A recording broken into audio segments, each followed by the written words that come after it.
I was able to pay off $43,000 of debt using this very strategy that I'm going to be going over in this live stream. And all you have to do is find one of these extra lying around in your finances every month. And if you don't think that's possible, I'd love to kind of prove you wrong and show you how to do it. So if that sounds interesting, make sure to stick around to the end of the video because this entire process doesn't work without each of its elements. So what I'm going to do first is one of the files. So this is my debt payment calculator. This is first going to show you why finding the extra $100 a month is so important. And then later on, we're going to be going through another tool that shows you how to find it. Okay. So this is the debt payment calculator. And I just have some random information in here. We have our creditor type. So for here, you would just kind of add whatever you want to add here. And by the way, this is a free resource, and I'll tell you in a few minutes of how you can get this yourself. We have our current balances here totaling, say, $50,000. Smash the like button if you have more than $50,000 of non-mortgage debt. It just gives me a good idea of kind of how the audience kind of shakes out. The interest rates for each of the loans, and then the minimum payments for each. And again, this is just kind of random information that I've entered in here. The minimum payments are totaling $715. Okay. So kind of steep, right? But we need to get it done. So let's assume that we are good boys and girls and we are paying off at least the minimum. We're just doing the minimum. We're just doing enough to get by. So that's what this is here.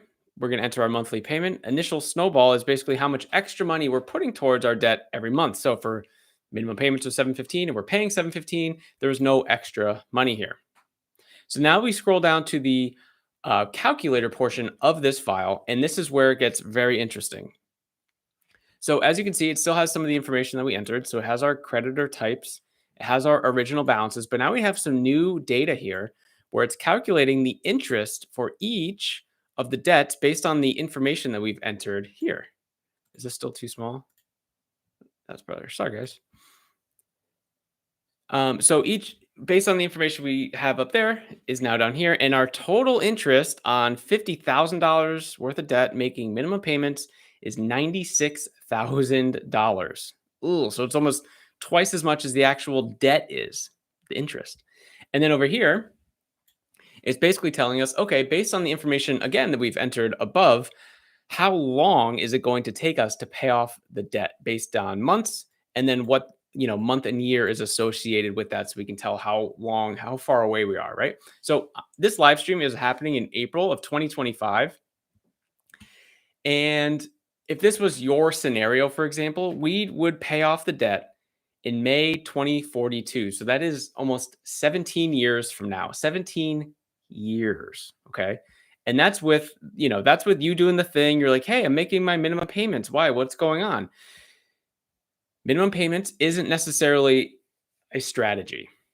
It is literally like they call it minimum payments for a reason. It's like, okay, this is the bare minimum that you can do. And I made this mistake. I'm gonna stop sharing for a second. I made this mistake when my wife and I, when we were paying off $43,000 of debt before we started, being very intentional with what we were doing with our money. We made the mistake too of just paying minimum payments, saying like, oh, okay, this is like a recurring bill that we have, whatever, it's gonna go away eventually. But we didn't realize at the time, like just adding a little extra money towards the debt, it makes it go away so much faster. Okay, and let's kind of go through that example. So we're back in the debt payment calculator. We're going to scroll back down here. Now let's get wild here. Let's get crazy, right? And let's add the extra $100. Let's add it. So we found the extra $100, and again, later on in this live stream, we're going to talk about how to do that. So watch as I hit enter here. What's going to happen to the interest paid? Right now we're at $96,000 of interest. And the debt-free date, which right now we're at May 2042. I'm going to hit enter. Voila. The interest got reduced by $53,000. $53,000. And the debt-free date went down by, what is that, about 8 years, 7.5, 8 years. All for an extra $100 a month. That's all this is here. It's an extra $100 a month applied to our debt, and the interest is going way down. And that's what happens when we it sounds obvious, right? But we put just a little extra money towards our debt, it goes right towards the interest and just attacks it a lot faster. So if we were going to put this back here to 715, again, if we're serious about paying off our debt, let's say you have $50,000, right? And that seems like a lot. It is. That's a huge burden. It's like, crap, I'm in a lot of debt, but I'm going to fix this. The reason why it's going to take you so long to get out of it is the interest, right? So if we're serious about paying off our debt, it can't take us 17 years to pay off $50,000, right? So we have to find a way.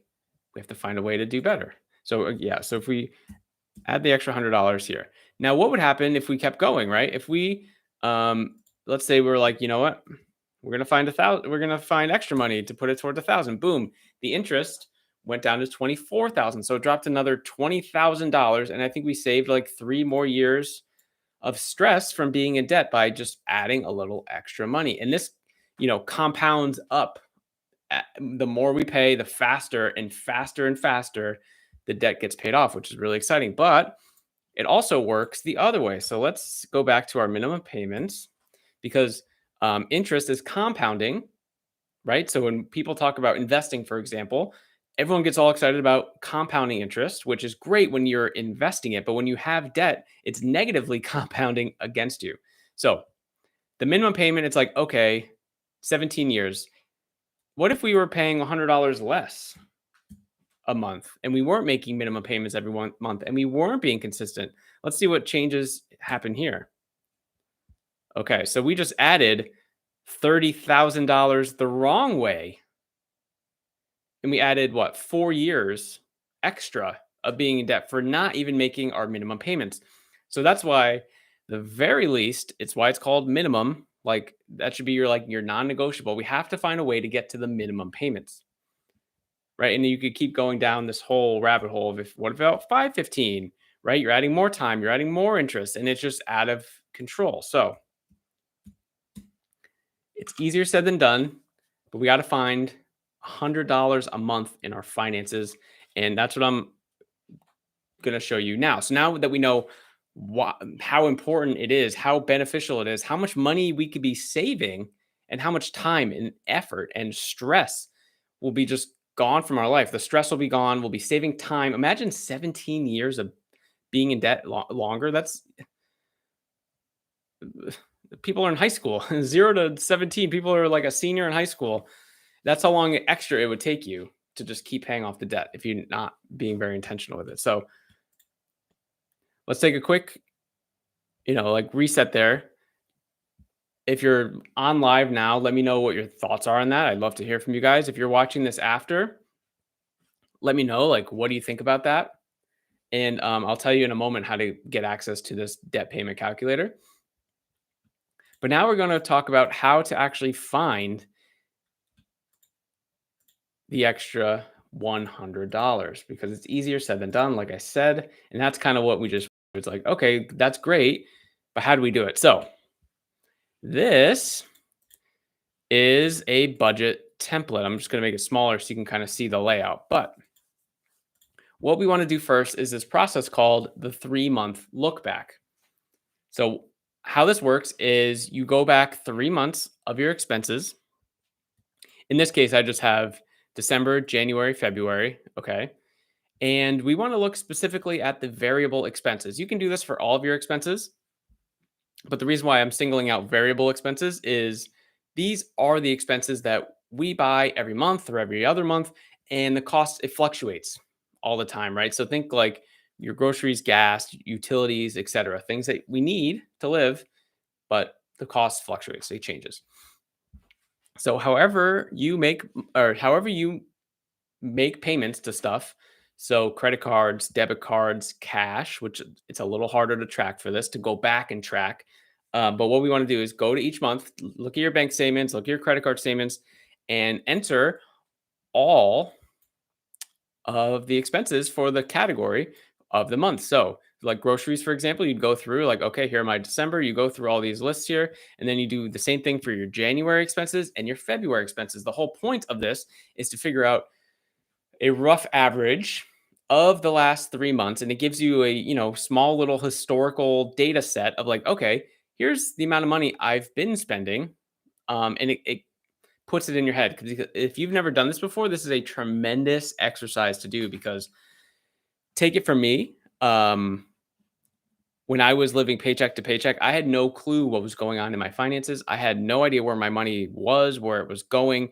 The whole reason why I started my personal finance journey, because I didn't even know how much money I had in my bank account. It slowed down like a sale of a car, a new car, which I still have today somehow. They were able to give it to me. I didn't have enough money in my bank account for that check, the initial check. It was a crazy situation, but that's when I was like, no, I drew a line in the sand. I was like, I have to figure this out.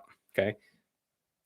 So if you've never budgeted before or it's kind of off and on, this process is extremely helpful because again, it gives you insights into what's actually happened, not what you think is happening. Because um, I'll get into it in a second, but I have a free personal finance community, so I'm helping people coach. I'm coaching people in there. Everything's free, and this is a eye-opening exercise for everyone that has done it. Because in your mind, so think about it, 30 days of a month is a long time, and in your mind you have maybe estimates of like, oh, okay, I'm probably spending this in these categories, but 30 days is a long time to kind of remember all the expenses that you have. So actually tracking it and actually putting it in a place that you could see is very helpful, and putting your finances out in front of you is also it's very helpful. But we can't be, I think a problem that a lot of people face is that they don't want to face their finances because they know it's a problem. So they don't want to confront the hard. And I was there too. But there's two things that I really think about when it comes down to this, and I'm going to stop sharing for a second. It's really, really hard to be focused on, tracking your finances, doing a budget, thinking about financial goals in the future. Like all that's like very hard, and being consistent with it is very hard. But it's also really hard to keep living paycheck to paycheck, to not have any money in your savings, to not know when your debt is going to be paid off. That's really hard too. So you're at a point right now where, yeah, that works. You're at a fork in the road. Okay. There's this way, which is hard. And then there's this way, which is hard. But this way is the way that it's actually like a track. So you go this way, and then you just keep looping, looping, looping, looping, because that's the track that you've been on for a while. And I'm speaking from experience because back in the day, that was me. I avoided the hard that I should have fixed earlier. Or you can go this way where it's very, very hard. It's like an immediate steep climb, right? And you're like, oh my God, what the heck? But then you get to the top and you could see everything perfectly. You see everything beautifully. You're like, I now understand what's going on. I now understand what's been happening. And you continue in your ups and downs. And yes, there will be ups and downs, but it's better than looping on a track, right? Over and over and over. Okay. So let's get back into the budget template here, the 3-month look back. So once we have the average,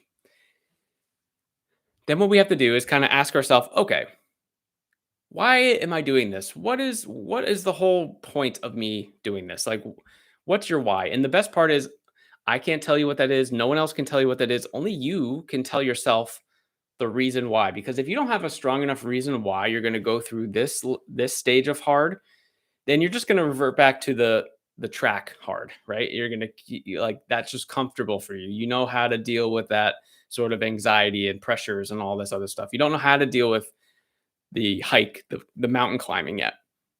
But what's your why?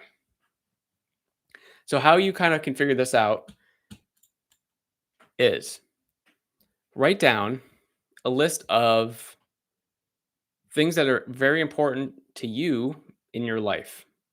Okay? Doesn't have to be a lot of things. It could be 2 things, could be 10 things, doesn't matter. And then after you write those things down, if there's a way to kind of create a goal around them, like what do you want to accomplish and in what time frame? Okay? So saying like if you write down like, oh, it's really important if I become debt free. It's like that's great, but that's not really a goal. It's a thought, right? So that's why I just like put down the things that are important to you. And then we try to translate it into goals. Like, okay, can we turn these into goals? So it's like, I want to be debt free. It's like, well, that's a good thought, but let's put some framework around it where it's you put like it's called SMART financial goals. It's a acronym for specific, measurable, achievable, relevant, and time. So if you have all of those factors in there, it's going to be very helpful. So like specific, it will you'll ask yourself, okay, what is the who, what, when, where, and why of this thought? And then measurable. How can I make specific targets, whether it's dollar amounts, time frames, where I know that I'm achieving it or not? Because if you just say that, like, oh, I want to be debt free, and then like your goal around it is, oh, I'm going to put more money towards my debt every month. It's probably not going to work because it's not very specific. If you said, I want to put an extra $100 towards my debt every month, then that's very specific and that's targeted, and then you can sort of reverse engineer your way back to that. The A with achievable is you want to think, okay, is this thing that's important to me? What kind of time horizon am I looking at? Is it a short-term goal? If so, I think we need to make that more of an achievable goal. Is it something that you're thinking about in 20 years from now, like, retirement or a second vacation, a vacation home, whatever, where it's like, wow, this is really far out. You want to be unreal as, you want to feel less achievable because um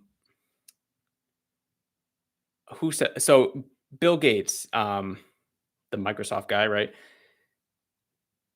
He has this quote where it's we overestimate what we can do in a year and we underestimate what we can do in 10.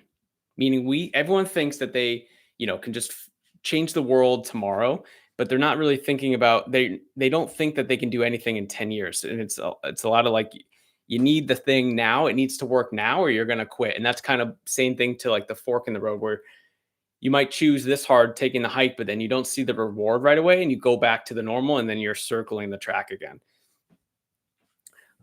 So that was achievable. So R, relevant. Can you tie this goal to maybe other things in your life? Like, how can you tie everything together where it just feels like it's all just one? There's a bunch of little goals trying to reach like a larger goal, right? And then time. It's how do we create a time element for for the goals, for the thoughts that we have, right? So it's not I want to be debt free. It's okay. If I pay $500 a month towards my debt for the next 8 years, I'll become debt free, right? Whatever the thing is. And you'd use the debt payment calculator to kind of play around with those numbers, whatever. But you kind of get the point. Um, that was just sort of a random example. But how do we make it more specific? So the North Star goals. And now once those are created, everything in your life, not just your money, but your time, your effort, your sacrifices, all this stuff is going to be filtered through these North Star goals. That's how I did it. That's what my wife and I did. So when we were focused on paying off our debt, that was our number one goal. And the carrot that we had kind of dangling out in front of us, it wasn't just the debt. It was that the money that we were putting towards the debt was holding us back from doing other things, more efficient things with our money. And we are also planning, this was 6 years ago now. And we were starting to like be very serious about having kids. So it's like, we got to get rid of this before we bring kids into the world. That's just kind of what we thought and kind of what we felt like we wanted to do. So that was our dangling carrot in all of our life decisions, because really that was kind of our one thing, our one North Star goal, kind of filter through that. So we stopped doing uh, activities. We stopped like paying for stuff. We got rid of all the subscriptions. Um, I don't know if we got like a bonus that went to like everything that we had in any way that we could like find more money or whatever. We put it towards the debt, and that was kind of the filter that we use. So that's what I would recommend, and that's kind of where this comes back into play with the 3 month look. So now we're over in this section, and once we have the average, then we're like, okay, based on our North Star goals, have we been spending money in areas that will enhance these North Star goals? Or, we want to look at are we spending money in places that are detracting from our goals or like staying neutral? Because I would say if the thing that you're spending money on is helping a financial goal, you do that all day, every day, right? If it's not helping the financial goal, we don't consider it. And then if it's a neutral, we reconsider doing it or not doing it, right? And that's like a decision for you. But that's kind of how I like to think about it. So I think I just need to make this slightly smaller because I want to show all of this here. Um, and this works both ways. This is not so a budget, and I'm sure you've probably rolled your eyes a few times me saying the word budget. But a budget doesn't show us what we cannot do with our money. It shows us what we can do with our money. So if we flip the script on the bad rap that budgeting gets, because I think everyone thinks budgeting is just like this restrictive act, and it's a very tedious process, which it is, but it's not necessarily restrictive. It just shows us, okay, here's what we can do with our money, and when we do XYZ, that's when we extend ourselves, and that's when we get into trouble, and that's when we pay off debt, or that's when we have to go into savings. So it's just a very strong kind of exercise to think about. But it works both ways. Okay, so let's say you're like, oh wow, dining out and food delivery, we're spending way too much money, right? You have $257 here. You're like, wow, I cannot believe it's that much. I didn't think it was that much, right? By the way, coaching people in their personal finances, this category, dining out, food delivery, restaurants, whatever, is I would say 90% of the time, people's like, wow, I can't believe I'm spending this much. So you go through and we want to figure out a new budget amount. So like, you know what? Um, let's think about just like cutting it back a little. We'll cut back $100 a month for the first month, and then we'll try to slowly kind of regress out of it. Because change is hard, and I understand. So I'm not going to sit here and tell you to cut, because that's not what I kind of teach or coach at all. But like, where can we find inefficiencies, right?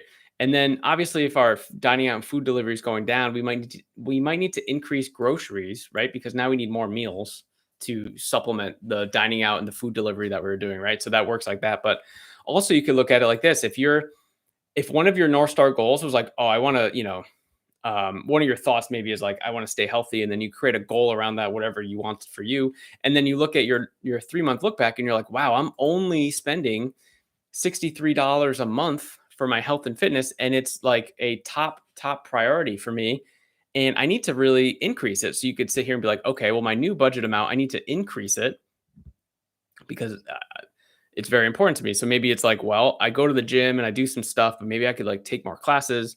But this is just very, very important to me. So I do not want you to think of budgeting as just something where you have to cut every single line item, every single line item. It's realigning where your money's going based on your priorities, and um, that way you can that way it's sustainable, because anyone can cut for a month or two or three maybe, but it's not sustainable because that's not the life. That's you can't live on rice and beans. It's just tough, right? You have to kind of think about being able to do something for the long haul, even if it's going to take slightly longer than if you were to like the super extreme thing. Because we want this to work. We don't want it to, up and down and up and down and up and down, because that's just not going to work at all. Just going to take a quick sip of water here.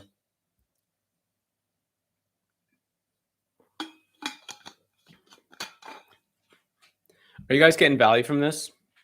If you're watching now or watching later, let me know. If you are, smash the like button, as they say, right?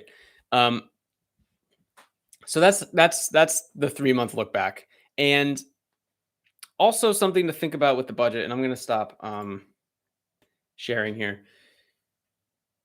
I think a lot of people's first reaction or thought of like, oh, I have to fix my finances. Okay, I have to just cut my expenses. And there's only so much leverage in doing that, meaning like there's only so many things that you can cut. Like eventually, even if you did the extreme, you're like, oh, I'm going to move, I'm going to sell my car, I'm going to do all this stuff. Even if you did all that, eventually, like you have to spend some money on some stuff, right? So it's not always just cutting your expenses, but also how can you look at increasing income?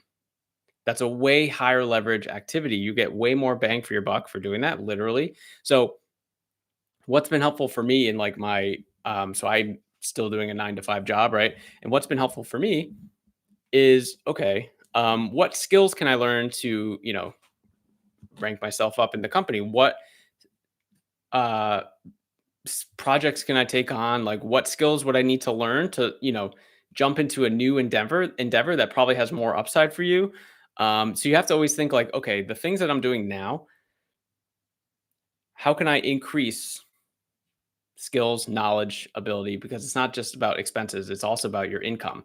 And that's where the budget comes back into play, because anyone can budget.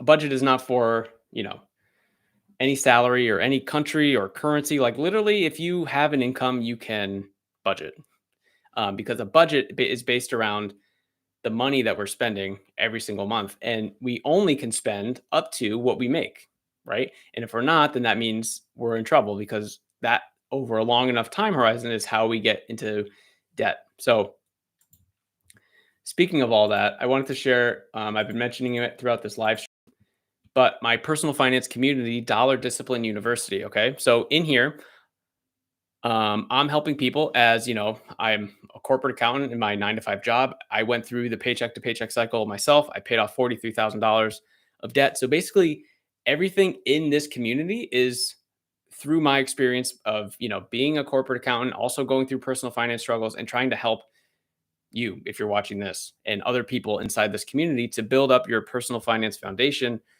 Maybe unlearn some bad money habits that haven't been working for you, to kind of make a change. And everything that I've been talking about in this live stream, I, I don't hold anything back. This is what's in the community as well, on top of, being able to talk to other people in here. Like, you see, I posted today, and there's just all these people in here saying stuff. It's awesome. So, um, the community aspect is very underrated in my opinion right now. And I think it just gives, I think, just accountability. Like, you could see me in a video right now, and you're like, "Oh, okay, either you like what I'm saying or you don't." And it's okay. It doesn't matter. It doesn't hurt my feelings. But like, when you're in a community with other people and you start recognizing the same names coming up all the time, and they're cheering you on, you're cheering them on, you're getting updates on like what's been going on. And then you ask a question, like they said something in a post, and it's like, I wonder how I can implement that in my life, right? Or how can I think about doing that? Or even if it's not related to your life at all, but it's like, how can I take this little nugget and expand it into try and do something over here, or learn a new skill, or ask a different question, right? So the power of community is really, really strong. And I'm very proud of the community that I've built in here. It's all from the people that are inside of it. So what I'm doing right now for any new member that joins, so if you're watching this, now live or later on, I'd come check it out. But I'm giving free strategy calls to any new member that joins. Basically, gives us an opportunity to introduce ourselves, figure out kind of where you are now in your finances, where you want to go, and then me and the other people in the community, of course, try to help bridge the gap so we can get from A to B a lot faster. So if you're interested in that, Dollar Discipline University, it's at school.com/debt. The link is down in the description. And this is actually where you can get the tools that I've been talking about in this video: the debt payment calculator and the budget template. Those are free. Everything's free inside the community, including my time. Okay.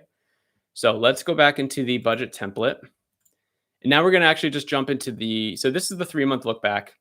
And before I move on, the whole point of this 3 month look back is, so like I've been talking about through this live stream, we want to find one of these guys, an extra $100 in our finances every month. So this is how we did this. Now, let's say you did through this whole process, right? We did the 3 months, we got the new budget amount for all the variable expense categories. And then over here, this monthly savings, anything that's red means we were over our average, and anything that's green means we were under our average. So the file totals up all the stuff, and it gives you an amount. Right here, it's $142. So just by going through this process, we found $140 in our finances. Now, this is not real money, because this is essentially for the next month that you do this. So it's not real money. You haven't found it yet, but it's still like like, oh, okay, I could, this could happen, right? It gives you a little positive boost. And then let's say you go into the month and you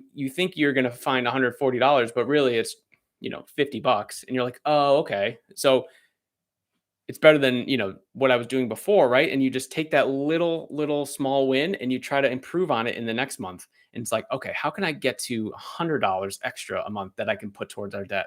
Because if you haven't been doing this, like any extra little bit right now is so important. And the small wins, you just got to keep stacking them up. It's really important to kind of keep gaining momentum. So this tab is the actual budget template. Now, I'm not going to do like a full tutorial on this right now, but just to quickly show you how it works. So this budget template is kind of focused around the strategy called zero-based budgeting. And basically what that means is every dollar that comes in has a home or a place that it needs to sit in our finances. So we need to know how much money we make every month. And if you have a fixed income, that's easy. If you have a variable income, what you can do is actually the same thing to your 3-month look back of expenses. And you can kind of look back to your income and you can get maybe an average and an expected amount towards your income. And basically, every dollar that comes in needs to have a home. So how I like to think about it is, surely you've been to like a sporting event or a concert where they take tickets at the door, right? And you go to your seat. That's how I want you to think about your finances and your money coming in. So the stadium is your finances, and your ticket, your seat, is your assignment. And it's like every person that comes in is a dollar, right? So let's think about it that way. So in this example, I just have this family, this couple making $7,000 a month. So $7,000, there's 7,000 seats in their arena, and they need to know where to put each of the people. Could you imagine going to a sporting event and there's 7,000 people with tickets and you just walk in, you get to sit wherever you want? That's not going to necessarily work out very well, right? So this is kind of how I like to think about it. So this is why once you know how much money you have every month, then it's like, okay, now I know what I can play with, because you have your fixed expenses already. We should know what those are. So I have some examples here, like your mortgage or your rent, maybe a cell phone, internet, your cable or streaming services, if you have childcare, car insurance, right? Things that are fixed every month, and you know what those things are. So then it's basically like, okay, what's my income? We subtract that from it, right? And then we just did the 3-month look back exercise, right? And we had these new budget amounts. So that flows over. And this is our new budget amount. This is what we're going to try to spend in each of these categories the next month. And then I also have financial goals. I also have debt types, because I personally like to focus on paying off our debt. That's a big focus inside of Dollar Discipline University. So basically, that's it. And if you know want more help and feedback, again, Dollar Discipline University, I'm taking free strategy calls. You get access to all the free tools that we've talked about in this live stream. Um, I do go a little deeper inside the classroom. We have some videos in here you could watch of me going kind of through this, but maybe a little deeper, more in depth. And I'd love to see you in there. Let me know that you came from the live stream if you're watching this now or later on.